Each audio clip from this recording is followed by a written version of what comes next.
A special thank you to each of our subscribers who make this channel possible. Here's today's story. In a move that has ignited widespread criticism and legal challenges, President Donald Trump has begun the demolition of the historic East Wing of the White House to make way for a new $250 million ballroom. This controversial project has drawn ire from preservationists, political analysts, and ordinary citizens who view the East Wing as an integral part of American history. The demolition site, now a rubble-strewn area blocked off by high barricades, has become an unexpected attraction for Washington tourists who are unable to tour the White House due to the ongoing government shutdown.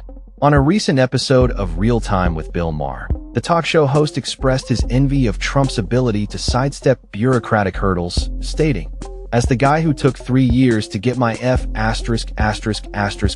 solar panels in, I'm kind of jealous." Maher's remarks came as he shared a photo of the excavators tearing through the East Wing, labeling it as a metaphor that was almost too obvious. Fellow late-night host Stephen Colbert also weighed in, calling Trump's actions deeply unsettling and quipping, "We are not giving him the security deposit back." The East Wing, which has served as a significant part of the White House since its expansion in 1942, is now facing a fate that many see as a blatant disregard for historical preservation. Critics argue that the demolition undermines the integrity of the People's House, as former First Lady Hillary Clinton termed it. The construction of the new ballroom, projected to be a staggering 90,000 square feet, is nearly double the size of the White House itself, raising alarms about the potential impact on the historic structure's aesthetic and historical significance. In a legal twist, a Virginia couple, Charles and Judith Voorhees, has filed a lawsuit seeking to halt the demolition, claiming that the Trump administration has violated federal laws by not obtaining the necessary approvals from oversight bodies. Their attorney, Mark R. Dinocore, emphasized that the couple represents concerned citizens who are dismayed by the destruction of a national landmark without due process. The lawsuit argues that the administration failed to consult with the National Capital Planning Commission, the Advisory Council on Historic Preservation, or the Commission of Fine Arts before commencing demolition.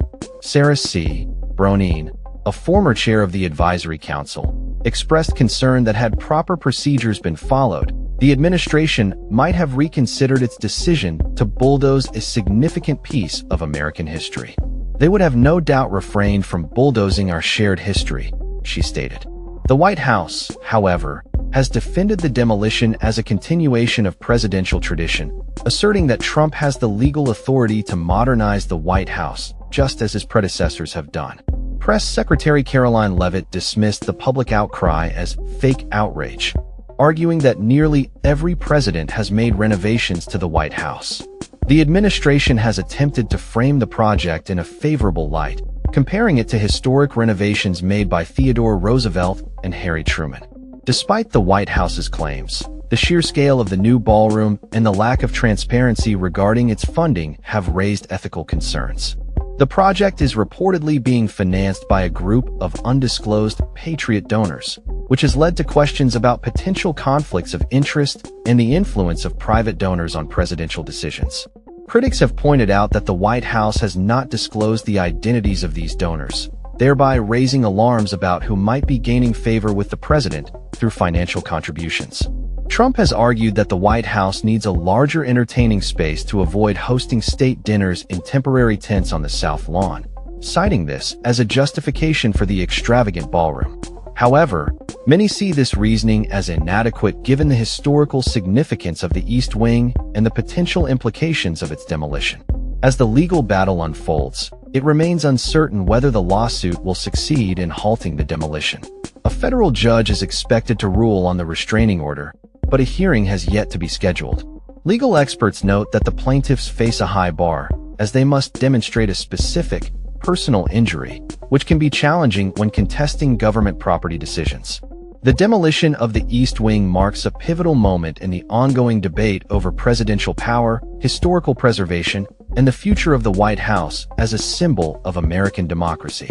As construction crews continue to work around the clock, the nation watches closely, grappling with the implications of transforming a historic landmark into a modern ballroom. This situation raises fundamental questions about the stewardship of national treasures, and the responsibilities of those who inhabit the people's house. That's all for this story. We upload videos every day covering many different subjects, so hit that subscribe button to stay informed. Thanks for watching.